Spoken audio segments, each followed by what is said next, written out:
Hey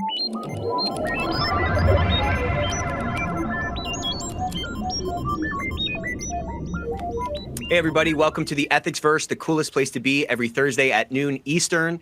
If you are all about improving your workplace, improving your culture, reducing your risk, I got a treat for you today. You know, last week was a little bit weird for me because I was just giving an Ethics Verse to an empty room. I forgot it was Thanksgiving, but we are back. We're live in effect today. We got a bunch of people in the chat, so please drop into the chat where you're from, what your favorite Thanksgiving dish was, and also drop in that LinkedIn URL. Your network is your net worth. Neither are big enough. And I guarantee you, whatever you're struggling with in your program or whatever ideas you have for 2024, I guarantee there's somebody on this webinar today that you could reach out to that's gonna probably give you some good tips so you don't have to reinvent the wheel. Remember, nobody gets any extra points for reinventing wheels. So reach out to somebody. I challenge you to reach out to one person today. And connect and build that network out. We got a real treat for you. Round of applause. Let's get these emojis going. I want to break our emoji record. Our emoji record was 1,000. I want to blow past that because I got a real treat. We have the one and only Kristy Grant-Hart. Round of applause for Kristy. Kristy, how's it going? Hi, it's book launch day. It's the most exciting day of the last 2 years for me, so I'm thrilled. Oops, look at this, you guys. We got the real book, Your Year as a Wildly Effective Compliance Officer. We're going to be talking about that today. Let me run through a couple of quick announcements. Your Year as a Wildly Effective Compliance Officer. You guys are going to absolutely love this book. Constant thought leadership coming out from Kristy. That's going to change your life. Here is our link tree. Click on this link right now. We'll also drop that in the chat if our team is on their toes. Click this link tree, and this is how you can connect with Ethico across all of our different channels. You can check out our website. You can book a demo. You can follow us on YouTube, where we have all the best clips from our world-famous podcast, The Ethics Experts, from the Ethics Verse, all that kind of stuff. Follow us on LinkedIn, where, you know, you got to control that feed. You got to curate your feed. So follow us on LinkedIn. Follow me on LinkedIn. If you don't follow Kristy, what have you been doing? Follow her as well, okay? Today, book launch day, the most exciting day of the last couple of years, we are going to be talking about and giving away the newest addition to the Ethico library, Your Year as a Wildly Effective Compliance Officer. But guess how many we're giving away? We usually give away 5. We're doubling it today. We're giving away 10, okay? Because we love Kristy. We love this book. This book is going to change the way you look at your job, the way you look at life, and really start to broaden your impact. So keep these comments coming in the chat. Obviously, the most active Ethics Verse members are going to be up for these 10 books. Man, I just love giving away. I don't even like making money. I just love giving away books, okay? If you are interested in a free custom benchmark report, people are really loving these. They send us some of their data. We map that against the status quo data, the data in our benchmark report against, you know, and then put your results there, and then give you a bunch of tips on where you're good, where you might want to see some improvement, and how to drive that improvement forward. So if you're interested in one of those, drop one in the chat. All Ethics Verse members are eligible for this free thing. So if you're not an Ethics Verse member, then, you know, jump in on that as well. The ecosystem, I was talking to somebody last week about the ecosystem, and they said, what is so different about Ethico? And so I would boil down our difference to kind of 3 main things. One, I think our tool is better. We've poured a bunch of money into the tool with a bunch of input from people on the front lines so that this can be a next-gen tool that can carry you through the ever-changing risk landscape that your organization is traversing across. The next thing I would say is quality. Our commitment to quality is kind of infused in everything we do. And finally, service. So we take those old school client over everything mentalities, bring those to bear in today's transactional culture. And it seems like an innovation, but it's really not. It's just old school, putting the client first. So if you're interested in any of that, hit us up for it. There should be a demo link on this slide or on the screen. A couple of other books that have recently come out that I can't stop recommending. One is Matt Silverman's book, The Champions Network. If you haven't picked that up, absolutely recommend you do that. It's about expanding your network. How do you build coalitions inside your organization to really broaden your impact? So hit the QR code on that one. Of course, our great friend Adam Balfour's book, Ethics and Compliance for Humans. This is ripping off the shelves. It's in everyone's stockings this year. If you haven't picked this one up, this is required reading for the Ethico team, so I would highly recommend doing it. A bunch of great hacks there. Tom Fox's book. This is Tom Fox's bestseller, so this is a great little book to give to your team. This is a great book to give to your kids so that they can understand not only what you do every day, but also the importance of speaking up. Remember, the #1 rule in life is speak up early and speak up often. So this is a great book for that.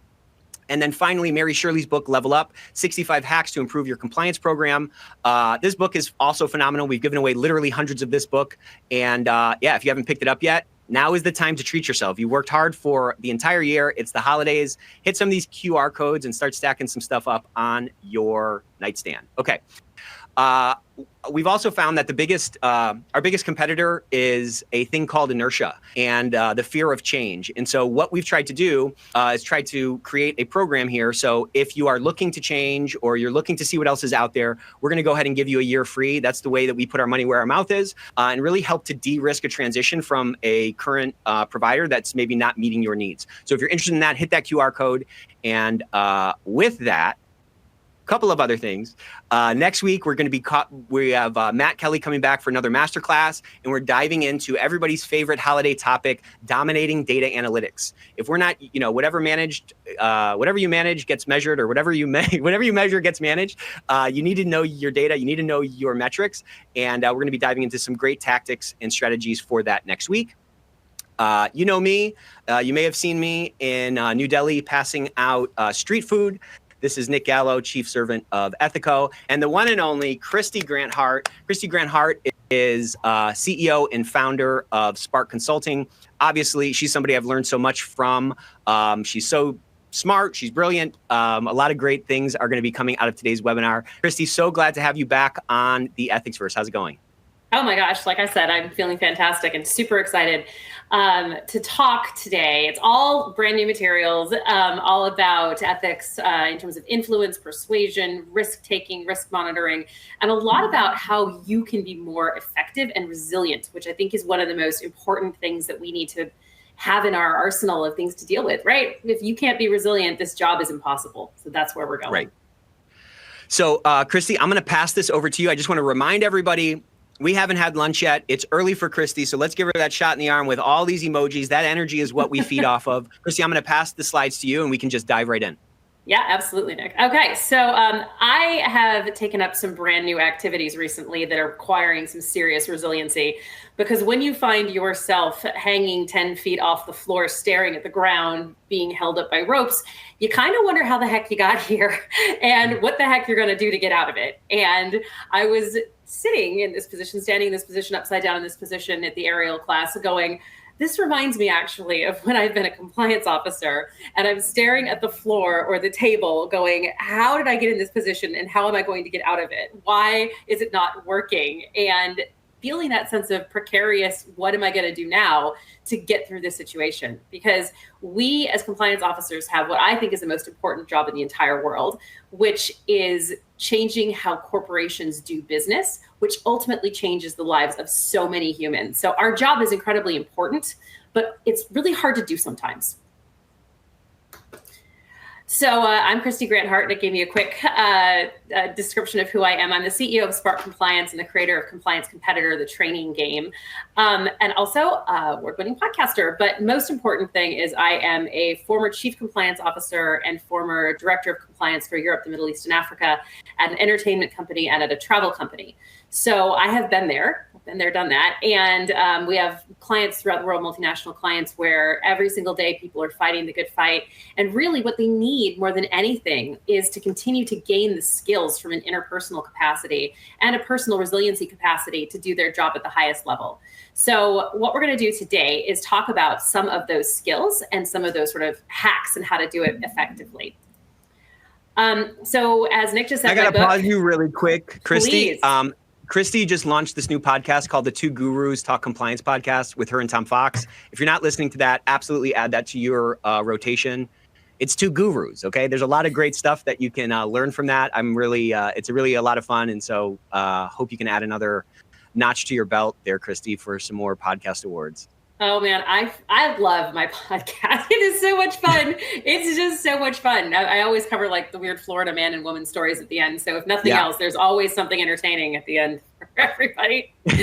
All right, perfect. So what we're going to do is we're going to do essentially, the book is separated into 4 quarters. So the book is a journal style book. It's a tip for every day of the year, of your working year. But it also goes into what if we look at the elements of a compliance program as they appear for us? Like, are we assessing our own risk in our life correctly about having fun?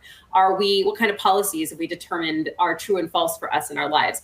So because the book goes by quarter and by month, we're going to do a quarter by quarter review here as the structure of the presentation. So y'all know I love motivation, and we're going to go a little bit into the 4 primary motivators, but then one level deeper, which is the secondary motivations. We're going to talk about how to deal with defeat and that idea of resiliency. We're going to talk about risk taking and determining your own risk tolerance. And we're also going to do a lightning round of influence techniques. So you've got a lot of great stuff coming up. I'm really excited to share it with you. Okay, so there is a classic actor trope, which is what's my motivation, right? You've seen it in all kinds of movies and theater things, but way back in the day, I actually went to UCLA and graduated from their film and television school with a dual degree in acting and producing. If you look really hard, you can find YouTube videos of me in Unsolved Mysteries and dancing on eBay commercials and AT&T things. Please drop those in the chat. True story. So the idea of what's my motivation may be highly mocked, but what's my motivation is a real question. People do things because they're motivated to do them. And you think, well, no, I'm not motivated to do anything. I just do what I want to do. Well, you're being motivated by something. Let's talk about something everybody does every day, which is eating. I'm sure, just like you, Nick, I only ever eat because I need to nourish my body. There's never any secondary motivation. Never food is boredom. Fuel. What did you say? Food is fuel. Food is fuel. There's never motivation like happiness, excitement, boredom, being out with friends. So I just keep eating anyway because I want to hang out with them more. We eat for a million different reasons. And I was sharing with you on our pre-call, I was in New York last month, and one of the major investment companies in the whole world had me in to talk about how they can help manage modern slavery risk, and from their position on all these boards, what to do about that. And it was one of the coolest experiences of my life. And after I finished, I called my husband and said, I want cake and champagne. And I realized, is that to fuel my body? No, it's to feel good. It's to be excited about it, right? So what's my motivation at that moment? My motivation for food and drinks is because I want to feel good and feel celebrated, right? We have a dinner tonight to celebrate the launch of this book with a bunch of the people in the compliance community, Mary Shirley, Jay Rosen. We've got fun folks coming. Why? Because we all want to celebrate with food, right? So what's my motivation? This has everything to do with how people want to be seen and what motivates them from a compliance perspective and also from a promotion perspective for you. Okay, so my first book, which has been my most popular one to date, is How to Be a Wildly Effective Compliance Officer. And in that book, we looked at what I call the 4 primary motivators, which are the 4 primary motivators for why people want to comply. So everybody I found all over the world is driven by one of these, typically one primarily. And if you can figure out what their primary motivator is, you are more likely to make sure that you talk to them in a way that they will hear you. So quickly, the first is fear for self. That's people who are afraid for bad things happening to them. They don't want to go to jail. They don't want a performance plan. They don't want to be fired. They don't want to be embarrassed at work. They don't want to be individually called out in a bad way. Social science has taught us that for people like this, if they're afraid for themselves, we need to collect stories about people similar to them so that they will feel those stories when they hear them and be more likely to do what you say. The second one is fear for the business. So these are people who are fearful that bad things will happen to the business. These are people who are major stockholders. They love the brand. They're excited to tell people that they work for this company. If things go badly, they're going to feel bad about it. So what you want to motivate them with is similarly stories of where businesses that are similar to yours, same industry, same region, same size, have gone wrong. And the third one is totally different. I'm going to guess everybody on this webinar is a noble cause person. These are people that just love compliance and ethics and want to do the right thing because it's the right thing. So if you're lucky enough to have a boss or a CEO or people who are genuinely motivated by noble cause, that's awesome. You want to motivate them by telling them about how great the company could be. And the last is competitive edge. So these are your sales folks, the winners, that I don't care what you're doing, what are you doing for me? Make it fast, make it faster, make it better. These people, you tell how you're making things better, right? We don't have to fill out that horrible questionnaire because I already have my certification. We've already got our code of conduct. I've got my anti-bribery policy. I don't need to fill this all out. I can make it quicker for you because we've already done all this pre-work. I'll make sure that you don't get in trouble with anything. We'll get you through as fast as possible. When you're talking to these people, you want to figure out their primary motivator. So look to the individuals that matter most to you. And we're going to take this one level deeper. So this is the whole business. These are your stakeholders. Deciding what motivates them is the very beginning for the whole rest of the exercise. But what I want to do now is to focus on your one most important stakeholder. Okay, this may be your boss, maybe the general counsel, maybe the CEO. It may be the president of your region. It may even be the chief compliance officer if you're underneath the chief compliance officer and you're further down in the organization. We're going to talk about how to be motivating to him, her, or them. Okay. Everything so far, Nick, makes sense? Yeah, it makes sense. I think there's this common cognitive error that all human beings are at least like can fall victim to, and that's assuming that everybody is like us. And I think what's really important with this model, and we're going to get to it more on the next slide, but this forces you to shift your focus from self to the other person. A focus on the other person is the foundation for all trust, and trust is the foundation for all persuasion, and your job is a job of influence and persuasion. So this model is so smart, I think, because it forces you to shift your focus to what is driving this person. And once I can establish that, or establish some picture of that or some idea of that, now I can start to engage with that person in the appropriate way to be most persuasive. If somebody has all fear for self and you're a noble cause person, you using all of your noble cause based persuasion, talk tracks are not going to resonate as much with this person. If you can shift that because they're motivated by self-preservation into stories, like Kristy said, that are going to be more resonant, then the odds of you influencing them are obviously going to be a lot higher. So I just love this model and how it forces us to shift our focus from self to other. That is such a great way of describing it. I think that's brilliant. So what I want you to do is imagine your most important stakeholder person, okay? And we're going to take this to another level. First, figure out what their primary motivator is. That's thing number one. But after you do that, take a look at how they want to be seen and see if you can support their vision of their best self, okay? So this is a little bit tricky at first, but it becomes such a powerful exercise. So when you have this person— Sorry to interrupt you. I just wanted to remind everybody that Kristy created a worksheet. It's a follow-along worksheet, and that should be available on the console. So if you want, go ahead and download that, and you can start to fill some of these things out on the worksheet as we go through it to make this presentation even more impactful for you. So sorry, Kristy, go ahead. Yeah, no, and please do that, actually. The worksheet is really, really helpful to making this presentation something you can take away with you in a very different way. So highly recommend, get it out. We've only had one of the exercises, which is figure out your person and what is your best guess as to their primary motivator. Then we get to this section, which is mirror, mirror on the wall. We all have a way we would cast ourselves in a movie, right? Some of us would like to be the ingenue or the love interest. Some would like to be the hero. Some people enjoy being a villain. Some people want to be the quirky best friend. There's a way that we all see ourselves in our ideal version. The playboy, the happy girl, the fun person, the goth, whatever it is in terms of how you see yourself in your best light or in your head, the way that maybe you wouldn't tell anyone else, but that's how you want to be perceived. Well, that's universal. So people want to see themselves reflected, their best self, into other people. So let's say that we've got this person. So I'm going to say that this person is a general counsel, and she is just one in charge kind of lady. I like this picture. It reminds me of, in The Devil Wears Prada, the Miranda character, who just knows everything, is on top of everything, and basically wants to be respected above all else. Doesn't tolerate fools.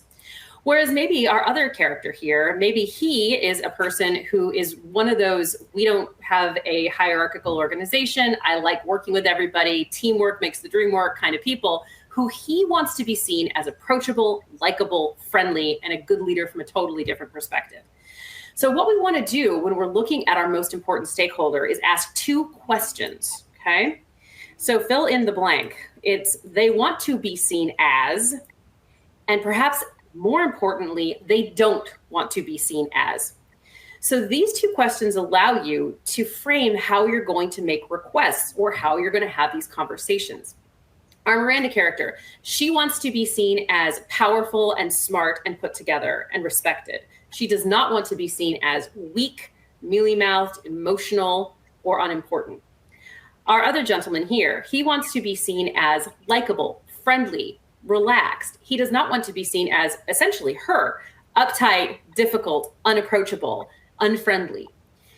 When we know that about these 2 people, when we go with a request, something like, I need a new head count, if we go to our Miranda character and say, you know exactly how this business is being run and you know exactly what we need. If we can get another person, I can do twice as well for you by getting this due diligence process figured out. We go to him, we say, man, our team is doing so well, but really, I think that we have room for another person to make this even better. You're such a great boss. Can we work on this together and collaborate on who might be a good candidate? Really different energy, same request, but we're supporting their vision of themselves in our discussion with them. And that changes how they feel about us. So this is a mindset and this is a framework. This is a habit that we can get into. And I think to Kristy's point, well, first of all, look at these pictures. Look at how much information, how many inferences we can make, and they're probably right just from those brief pictures. When you're interacting with somebody, that's an infinite number of pictures that you're witnessing, right? So there's a lot more information. So if you're looking for it, people will tell you everything you need to know about them if you're tuned in and if you're observant. That's first of all. Second of all, I think the basis for all persuasion is understanding that people, you know that saying, people buy from people they like. I think at the core of that, if you are like me and you like me, the odds of you persuading me are absolutely higher. And so that means, like, for you to achieve those 2 things, you have to kind of get me. And so we need to have a not a one size fits all messaging approach, but rather an individualized messaging approach so that we can resonate more deeply with the individuals that we're trying to persuade. But also think about how this concept transcends and aggregates up on a broader group. Like, a bunch of salespeople, the average personality type of the sales department is probably different than the average personality type of the legal department. Those are a bunch of different individuals that probably want to be seen by similar ways or are motivated by sort of similar things. If we can have this kind of a mentality and we've built this sort of habit or this muscle memory, the communications that we're going to provide to the salespeople might have a little bit of a different structure, or they might stress on different things than the communications to the legal department or to quality control or whatever. But getting into this mentality of recognizing that people want to be seen the way they want to be seen, not based on my version of them, but on their aspirational version, it really opens up a ton more opportunities to persuade effectively. Yep. 100%. I've loved this, and I've actually noticed it. Having studied it now, I've noticed it. I went over the weekend and I had a massage, and at the end, the woman said, "Thank you, Miss Athlete," and I thought, oh. I want to see you again. I am an athlete. Wow, I am an athlete. I'll see you next week. Yeah.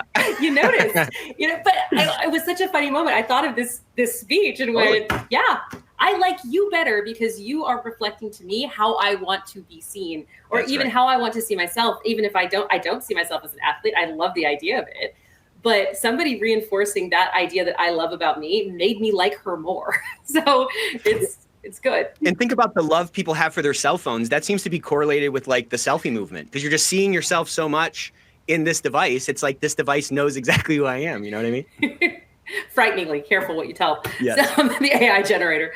Okay. So let's move from some of those motivation. We'll come back to motivation motivation and persuasion techniques. We're not even halfway through this thing and we already broke our reaction record. Round of applause, you guys. This is phenomenal. Okay, very good. Sorry, here we go. Quarter 2. This year is flying by. Let's go. I know. Are you kidding me? It's December tomorrow. Hello? I just can't. Crazy. It's December tomorrow. Yeah. Okay. Dealing with difficulty. So one thing I know for sure is that our job is hard. That is universal. Our job is hard. And the hardest thing in the world to watch for me sometimes is people who get burned out and leave the profession that could be awesomely important at it. So we need tools and we need ways to deal with this kind of difficulty. And Amy Cuddy has a concept that she calls personal power versus hierarchical power, or power that comes from the giving of a title. Because getting a title or being given a role can be taken away. And personal power comes from within you. So there's lots of ways to develop personal power. We're going to talk about them. But one of the things we want to do within that development is create resiliency for dealing with difficulty. So when you have your personal power developed, right, that sense of self-esteem, that sense of control, you end up with these materially improved elements that we all like, right? Who doesn't want materially improved strategy, energy, joy, creativity, execution, collaboration, communication, right? Passion. We want all of these things. And the more that we can feel confident in ourselves, the more we can develop our personal power. The reason this is so related to resiliency is because when you have been able to be resilient in the face of challenge, you're reinforcing to yourself that you can be and that you will be the next time. It gives you more faith that you can next time. So we want to talk in this quarter, as it were, about dealing with those kind of difficulty and personal power improvement. You know, we were talking about dealing with difficulty and talking about confidence in our pre-show, and we were talking about this thing that we both seem to have sort of realized is that, you know, you see these professionals or you see these people get on stage or you see these people do these things and they almost seem devoid of any of these negative feelings, this imposter syndrome or this negative self-talk and all of that. And I think what I've realized is that that stuff is never going to go away. We just need to develop the resiliency or develop the courage or whatever you want to call it. You need to develop the muscle memory to overcome those things, because those things are likely always going to be present. We're always going to feel anxiety. We're always going to feel from time to time that we're in a room that we don't deserve to be in. And so recognizing that feeling is not proof that you don't deserve to be there, but rather that's just proof that you're a human being in, you know, a high stakes environment. It can help to kind of extinguish some of that negative self-talk and refocus us on the skills that we need to exhibit in dealing with that difficulty. 100%, 100%. And if people sometimes say to me, especially when I'm going to perform, and I always get nervous, I was nervous before we started here, and they say, "But you just seem so calm." And I'm like, "Seem is the verb you're looking for. It's not am so calm. Seems so calm, not the same thing." All right, so let's talk a little bit about this. So this is a concept that just changed my life. So this is the idea of locus of control. There are things in life that we can't control, but we always have control of our response to what's happening. And when I started to understand the difference between choosing a internal locus of control versus an external locus of control, everything shifted for me. So this is the idea that when you externalize your sense of control, you end up feeling helpless and hopeless and victimized, and that you need other things to change before you can feel good. So you're trapping yourself in this experience. Versus where you have an internalized locus of control, you feel a sense of agency and that you can control things and that you don't need anyone to change to find validation or ability to move. And the way that this works is, this is a model from a company called Resility, that there are things outside my control. I can't do anything about them. There are things I have sphere of control, and there's within my control. So if I've got a problem, the first thing I'm doing is thinking, right, what is this can I control? I'm absolutely 100%, even if I can't control the weather, I'm in charge of my response to the weather, right? What can I do to make my world better? What can I influence? And what can I just have to let go? Because the more that I can shift into locus of control, self within control, the more able I am to deal with things from a place of personal power. Versus if I focus on things that are external to my control and externalize my locus of control, now I'm spending my time feeling hopeless, and that starts to spiral.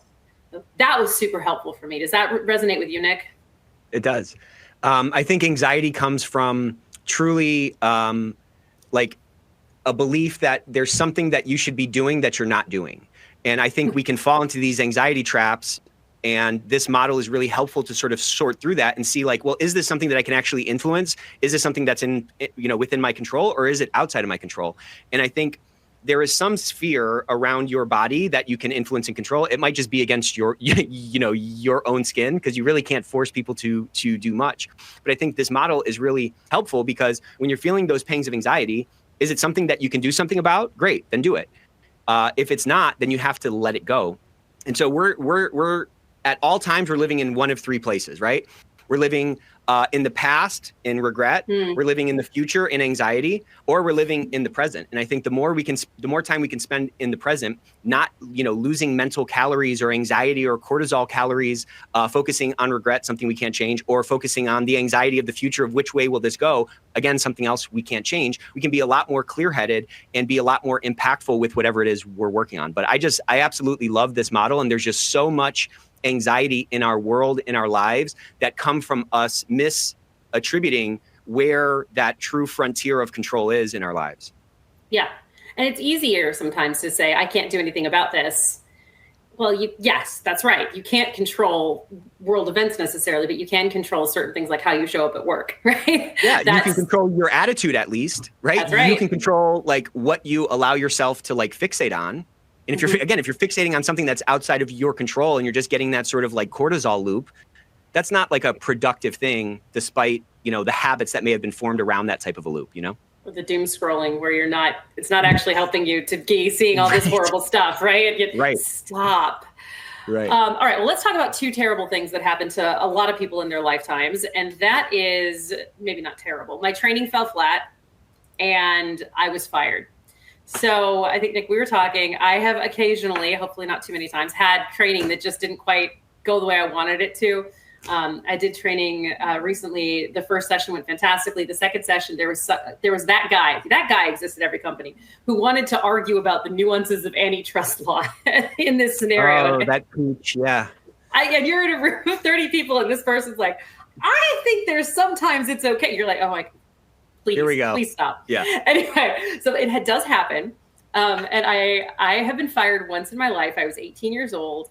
And I told you I was working in Hollywood and UCLA, and I was hired by a PR firm to send out invitations to a big opening night party. And my job was to take the addresses and put them from one Excel spreadsheet into the mail merge. Well, I didn't do it very well. I got a bunch of the numbers wrong and the names wrong. And it turns out they get really mad at you when you send private invitations to the wrong people to come to a famous person's event. I was fired.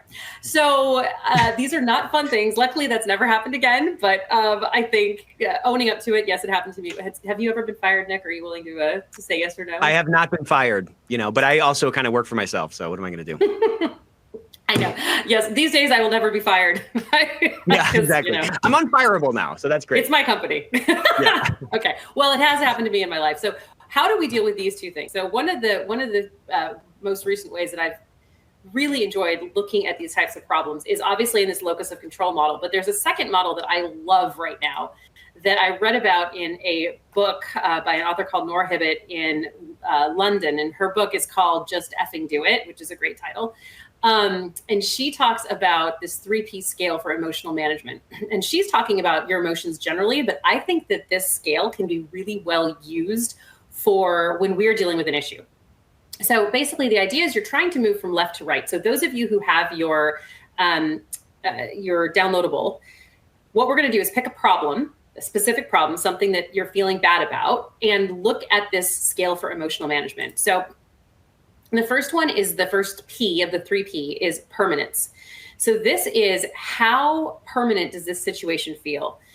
Using the words always or never are very good clues that you are in the left side where you don't want to be, right? So let's use, I've been fired. I will never get a good job. No one will ever hire me again. I'm always messing things up. My training is always terrible. It's terrible.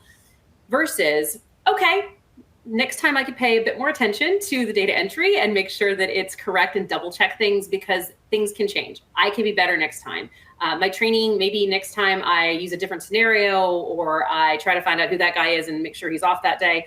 But making sure that we can figure out how permanent this thing is. So when we take a step back and look at it and say, where am I on this chart? That in and of itself helps us to get past the problem itself and start to think about how we're thinking about the problem. The second P, go ahead, Nick. I think you wanted to comment on that. Yeah, I was just going to say, Christine said, always and never are equivalent to swear words, nothing productive about them. Hey, Christine, how's it going? I love that. I think that's exactly right. It's never true. Oops. There are a couple of always or nevers, but death and taxes, there's a few that are real. There's a couple, yeah. Mm-hmm. Right, so the second P is pervasiveness. So this is how much are you letting this thing bleed into everything else?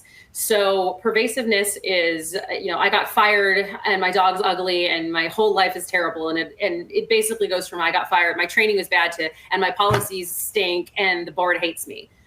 Suddenly it's not about that one thing, it's about everything. Versus, okay, this training session went badly, but you know what? I've done others that are pretty good and my policies are well written. Or, yeah, I got fired, but I've got my degree and I can continue to get another job and I've got a good network, and thinking less pervasively. So we're trying to move from left to right here as well. And our last P is personalization. So this is really based on a lot of Brene Brown's personalization, blaming yourself, shaming. I'm a terrible person. I can't believe I got fired. I can't believe my training was bad. That's because I suck. I'm bad. Versus, I could have done a better job with detail orientation and have looked at things more carefully. I take accountability for not doing that as well as I should have. And there I can move forward from there, right?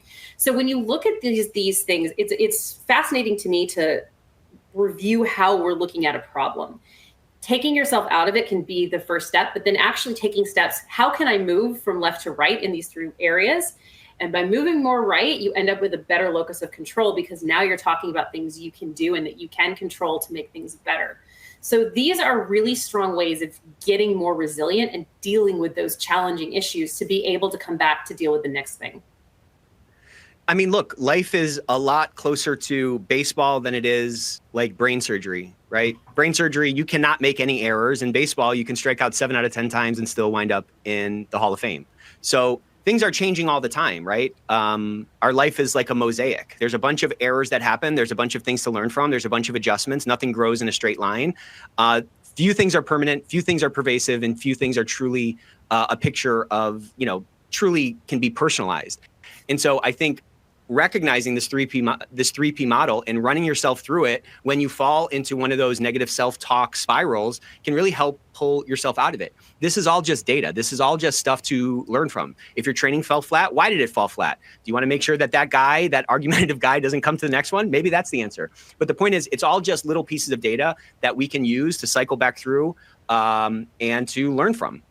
Otherwise, we can allow, errors, mess ups, strikeouts, to use the example, to really kind of cripple us and really reinforce this negative self-talk that, again, exists in all human beings. Yeah.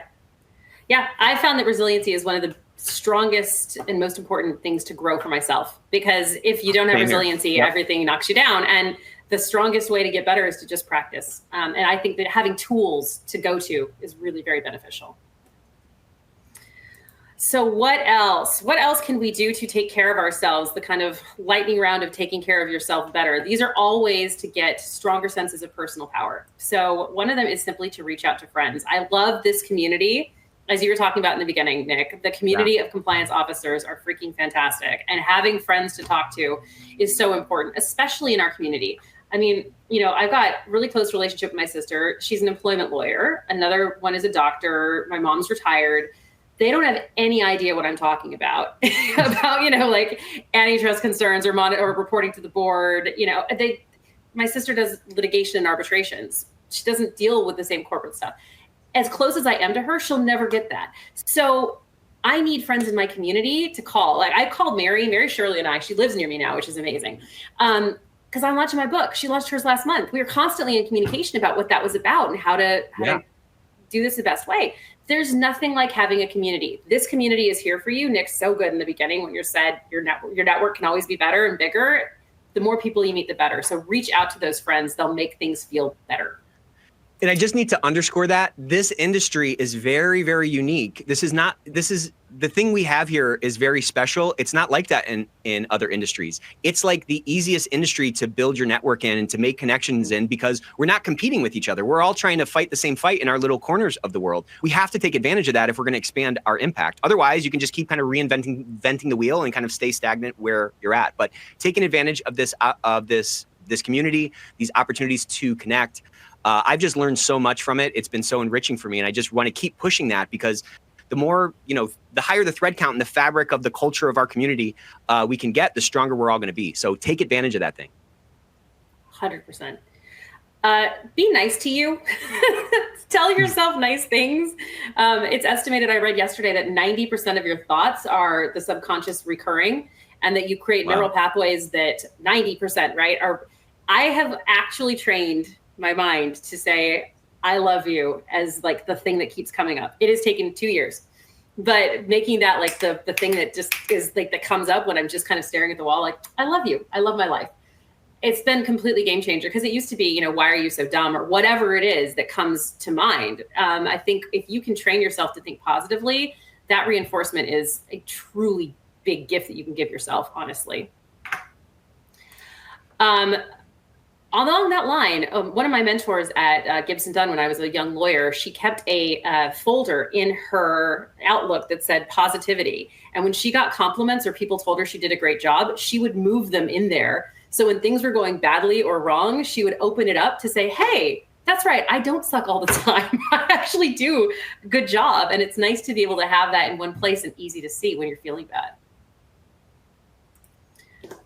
Keeping a success log. The book actually has one of these in it. It's one of my favorite things to do. In the book, every week at the end of the week, you've read your 5 tips and you're supposed to say, my big win this week. Your big win may just be that you hit every single one of your meetings successfully, or that you did a good training session, or that you finished that policy, or that you did had a great lunch with one of your colleagues. Write down your big win for the week, so that by the time your year is over, you have an entire success log showing what you've done. You can bring that to your promotion discussion. You can bring that to your HR description of how you met your goals last year. We forget. I forget what I did last January and how far I've come. Having that written down is hugely beneficial, and it reinforces how successful you actually are. And you're fighting against the natural human wiring of that negativity bias. That's another cognitive error. Think about, a situation where, you thought the worst about a situation or a dynamic, only to find out later that, oh, wow, there was some circumstances involved that I hadn't accounted for. When there are blanks, we always fill it in with negativity, with the worst case scenario kind of thinking. And this success log is an objective list of, positive data points that we can help ourselves, help our minds have a more sort of objective, balanced view of who we are, and not just focus on all the things that we did wrong, I mean, how many 100%. Times have you seen a picture that, you look at it, it's 5 people in the picture, everybody looks great, but you're like, oh my gosh, I look like a lunatic in this, or I look terrible in it. Everybody is thinking those same things. You know what I'm saying? So we have a negativity bias with ourselves, probably more than anybody, but in general, we have that as well. And so what are we doing to kind of counteract that and fight against that tendency that's wired into us, Absolutely. And that's why we need things like this to specifically do. Exactly. Yep. Sometimes you just need a break. Sometimes you literally just need a break. Stop. Allow yourself that reset point, even if it's walking around, which reminds me, take a break, take a walk. Physically moving changes your body chemistry, because when you start to move around again, you actually change, which hormones are moving, which ways your stress hormones are going. You can literally change how you're feeling simply by walking around, especially in nature. If you can get outside or even bring a plant in, tons of stuff that you can do to make yourself feel better. You can do the classic bubble bath thing, right? Who doesn't like a good bubble bath? Those are always ways to take care of yourself, be by yourself. Going out in nature is so powerful, as is just relaxing or reading a good book. All of these things tell you that you're important and that you're valuable and worthwhile. Here's a good book for you. Sorry. May I recommend actually any of the books that you suggested, or pick a romance novel or something fun that you prefer to do as well, and putting these things together and taking time for them. We know that we're supposed to take time for ourselves, but when we actually do it, we reinforce our personal power because we show ourselves that we are a priority. All right, should we go to Q3? Let's do it. All right, let's talk about risks worth taking. So in January of last year, I looked at my life and was getting pretty burned out. We've been very lucky. Spark has grown. We have 2 new employees in the last several months. It's been growing and growing, but that meant I was exhausted. And I thought, I need more fun. I want more fun in my life. What would be fun? And I thought back to a bachelorette party I went to in Vegas literally 20 years ago. And one of my best friends had decided to study aerial silk to go and do that air thing. And I thought about it. I thought that'd be fun, and then never thought about it again. And then it came to my mind and I thought, oh, heck. So I went and decided to go. And there's all of these girls, mostly sort of 16 to 20, some were 14, and they were up in the air, swinging like 20 feet up, doing these drops. And I just was like, oh my God, I can't do this. I can't do this. I'm like, no, I'm going to do this. So I did. And I felt, someone's described your first day of aerials as being run over by a bus that then runs back and forth over you 3 or 4 more times, just for good measure. You wake up, you're like, I can't move anything. But I liked it. And so what I decided was that the risk of going and not liking it or falling was more important than the risk of never having taken the opportunity. So what I want to suggest to you is to turn that risk assessment upside down, right? So instead of assessing the risk like we normally do, when we're risk assessing, we're saying worst case scenario, right? What's the impact that could happen? What's the probability of this bad thing happening? We're so focused on that throughout our day that we sometimes don't do the opposite, which is what happens if I personally don't do this thing that I want to consider or think about, right? So I love this now. This is like my passion. I spend 2-3 times a week I go in. I am still the worst person in class by so much. It's unbelievable, but I don't care because it's fun as heck. So what I want to do for those of you that are in your worksheet is to think about something that you want to do. It can be professional. It could be personal. It could be the thing that you keep saying, yes, but I don't have enough time. Yes, but I don't really want to. Nick, your story about how you decided to run the triathlon was pretty amazing to me. What was that? So my friend hit me up and he said, hey, do you want to run this triathlon, this Ironman? And I was like, not really. I don't like swimming, biking, or running. But I knew he was going to do it. And it seemed like a goal that like I should do because it seemed scary.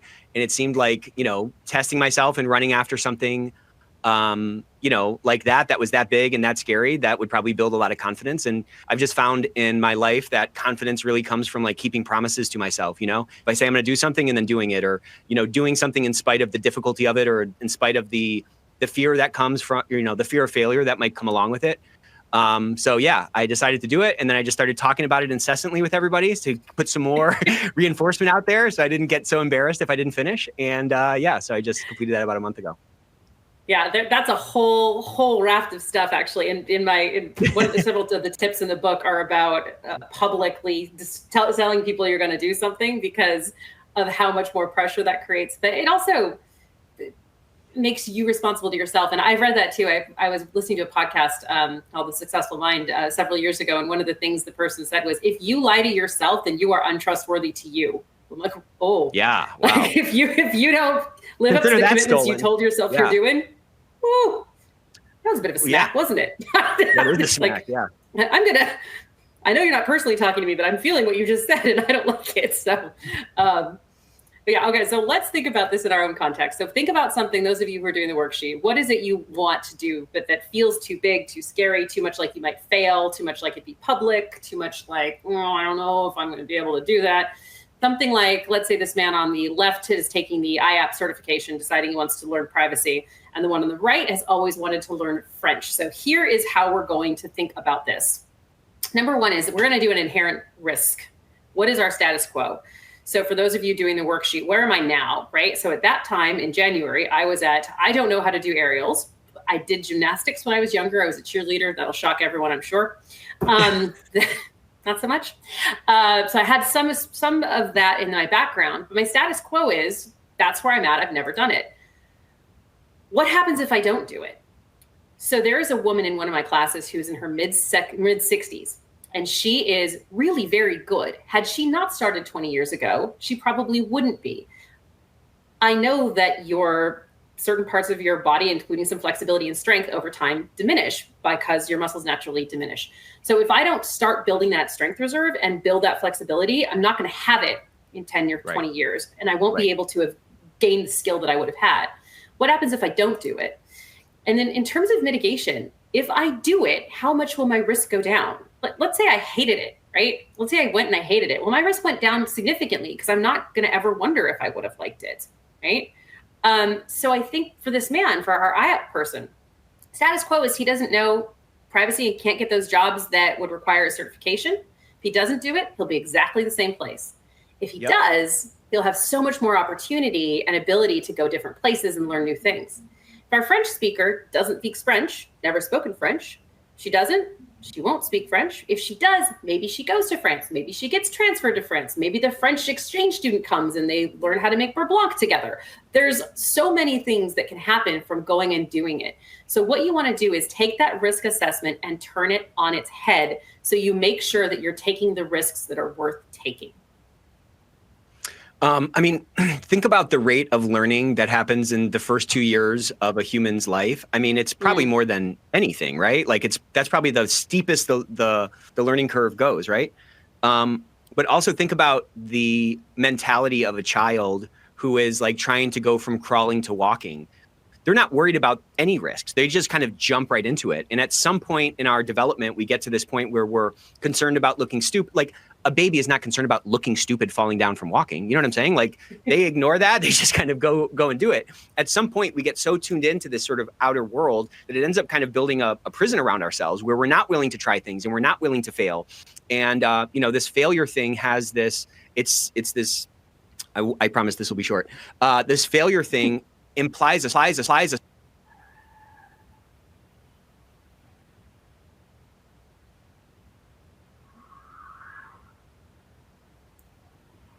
Nick, I lost your audio. Can you hear me? Okay. I want to hear what you're saying. You look animated and excited. Okay, I'm going to go and keep talking. And Nick, hopefully you can jump in on this because I'm not sure exactly what happened. So let me go to quarter 4, which is a lightning round of influence and persuasion techniques. So there are 10 of these here that we're going to go through. If you have your worksheet, make sure that you pick one of the top 5, one of the second 5, and say, this is what I am going to do. These are all in an instant, less than a minute type techniques that you can take and use right away. Nick, anything? Have we got you? I can't hear you. Please, producer Jack, let me know if it's me or if it's somebody else here. Okay. All right. Number 1, if you have an important meeting that you need to schedule, make it mid-week. So the best thing you can do is not right before or right after lunch, Tuesday, Wednesday, or Thursday. What you want to do is make sure you get people when they're fresh, when they're awake, when they're hydrated, when they're most likely to be able to listen to you. So what you want to do is look at when it's important, look at their calendar. Don't make it convenient for you, make it convenient for them, which I think, Nick, was one of the things that you said earlier when we were talking together. Okay.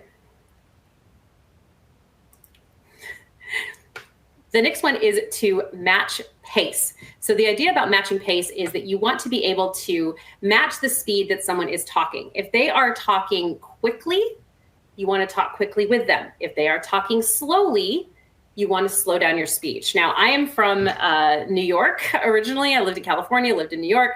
I was telling Nick on our pre-show that when I graduated high school, the debate team got me a mug that said, "I'm from New York, please talk faster." And I loved that. I still have it. It makes me smile.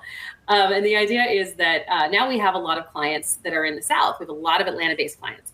And with them in particular, not just them, but most of the South, I consciously slow down my speech because I know if I talk fast, they're going to feel rushed or that I'm not listening or that I think what I have to say is more important than them. Whereas if I'm talking to people from New York or some of the fast talking places, if I'm talking real slow, they get annoyed. So it's one of those great ways to just match pace with people so they feel like you're in this together. Can you hear me now? Yes. Hallelujah. All right, You're I'm back. That match the pace thing, again, is so critical. If you think back to what we were talking about before with in terms of persuasion, people are influenced by those who they think are that like them and are like them. And so just, again, getting into that mirror mode, getting into that others focus mode is going to help you stop focusing on yourself and your own preferences, but rather resonate more deeply with the person that you're trying to persuade. 100%. Number 3, stop self-sabotaging introductions. So once you see this, you'll never stop saying it. This is probably a stupid question, but you've probably already thought of this, but I know that you've already stop it. When I do that, the first thing that the person who is hearing your statement is doing is evaluating whether what you said was stupid or not, and then hearing what you actually were going to say, right? Even if it were, and I'm using this, stupid, there are probably other people who are thinking it too. And if that person wants to think you're stupid, they would have thought that without you bringing that to everyone else's attention. So please stop doing that. If you're the kind of person if you're who stupid, wants to don't give it away. Right? If you're stupid, let them figure that out. Don't help them. Honestly, you're not doing yourself any favors, right? So just don't. Number 4 is very easy. Have someone introduce you. So it's amazing how people perceive hierarchy and importance. If you're doing a training session, if you are speaking in front of a group of any size, have someone introduce you. Even if it's, hi, this is Kristy and she's our compliance officer. She's going to be doing training today. I could just as easily get up and say, I'm Kristy, I'm your compliance officer, I'm doing training today. But having someone else introduce you gives it a feeling that you are important enough to be introduced. So do that one. And the last one is invite anyone into your meeting. So the idea here is to get to a meeting. This is my favorite one, maybe. This is your favorite one, maybe? I mean, it's one of my favorites. Yeah, it's so good. Thank you. The idea is that when you go to a meeting, go early, try to be there first. And instead of sitting in a corner with your phone, stand there in the front. And as people come and say, hey, gosh, Sheila, it's so good to see you. How was your Thanksgiving, etc. And as people come in, you're welcoming them as if it's your space and your meeting and your room and you're in charge of it. It doesn't matter if it's your meeting. Couldn't matter less. What matters is you're giving the sense that you are an authority and that you are welcoming people because you are there and it matters that you're there. And think about the impact that something like that has. Think about the energy that people are stepping into, getting welcomed into a meeting. That's going to warm up the room. That's going to have people a lot more engaged. It's such a smart way to really set the tone for whatever meeting you're about to have. Perfect. All right. And so pick one of those folks on using the using your worksheet. Next, get on the same side, literally. So where humans are in space affects how they feel. And I learned this one when I I read a story about Gorbachev and Reagan when they were trying to negotiate the fall of the Iron Curtain. When they were really struggling, went on walks together. So they were on literally the same side, moving in the same direction. And there's something metaphorical and literal about that that's so perfect. So if you're arguing with someone or you're feeling defensive, see if you can't find a round table or find a way to move to the other side and look at things together in the same direction. It can literally change how that interaction goes. Yeah, 7, it's not that head-to-head thing. You know, you're on the same side of the table. You're looking at the world the same way. All those things matter, you know? They really do. They do, yeah. Gmail did a study. They went and looked at, using AI, millions of emails to try to figure out which closing was the most effective in getting people to do what you wanted. And they found that thanks in advance was the winner by far, because people feel a sense of reciprocity that they've already been thanked for it. So now they need to do it. But when you have an email that you, instead of putting this at the top of your inbox, or as per my last email, try thanks in advance. It can be much more effective. We send thanks in advance along with invoices to get people to pay. So it actually does work. I can vouch. Ooh. I'm going to go talk to Jonathan about that. Try it. Okay. You know, it's actually a good hack for invoices to say, please join this, 94% of clients who pay within the first 30 days. That's another behavioral science hack for your invoices, Kristy. I'm just throwing that out for everybody. Okay. You can use that on RSVPs or anything. Okay. I'm doing it. I love that. Yes, I love that one. Number 8, because I know we're running short on time, is choose an inspirational password. You retype your password, 30 times a day? Choose one that says something like, I'm awesome, 333, ! So that you're writing that every day over and over and over and over again. Choose something that says, you are fantastic, you're feeling good, life is good for me, ... with the number 4, whatever it is. Make it something that feels good, that you reinforce subconsciously all the time by simply typing it.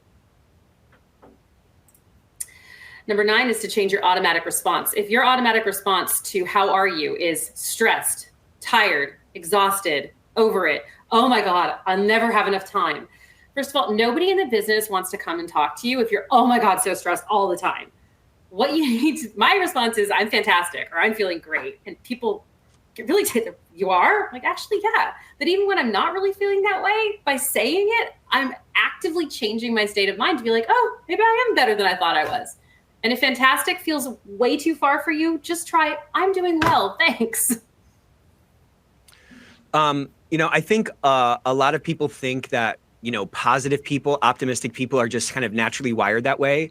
And what I found is that people that are that way, they fight for that optimism, and they have things that are built in, that they've built in, habits that they've built in to remind themselves of, the things they have to be thankful for, or how much gratitude they should have to, like, that is a habit. That is a habit of what you're talking about. You can establish this habit by putting some intentionality on those responses, and you, again, can start to rewire your brain. You can rewire those neural pathways that have been worn down over time with a certain mindset that has persisted, over your past. All of this stuff is changeable. There's no permanence in any of this. Look at that.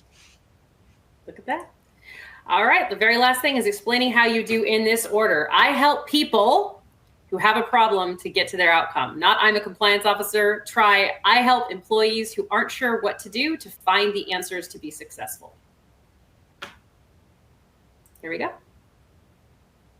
We're here to change the world and make it a better place. And I thank you for being part of that, every one of you compliance officers. Wow. What a sesh. So that was just the tip of the iceberg for this hot book. I can barely hold it. It's so hot to hold. It's just too hot to hold. Kristy, thank you so much. We're going to be giving away 10 books, like I said. Kristy, just tell us, give me like a little rundown of, what you see coming over the next quarter or two with the book launch and, speaking engagements that you have coming up. Also, I just want to say, I said this earlier, but if you're not following Kristy, her content that she puts out on LinkedIn almost every day, her videos, her blogs, they're just phenomenal. You have to be sharpening your saw. If you're not doing that, you're staying stagnant. So what do you see coming, Kristy? And then we can wrap up. Yeah, I'm going to be at the SCCE in Amsterdam in March, and basically it becomes my travel season again. So wherever I am, you'll hear about it and see if we can't get together, because I love meeting practitioners as much as I can. Awesome. Round of applause for the Ethicsverse crew. 1,936 reactions today. Yowza, we almost doubled our record. So phenomenal. But that's a testament to you, Kristy, and the content that you brought to today's episode.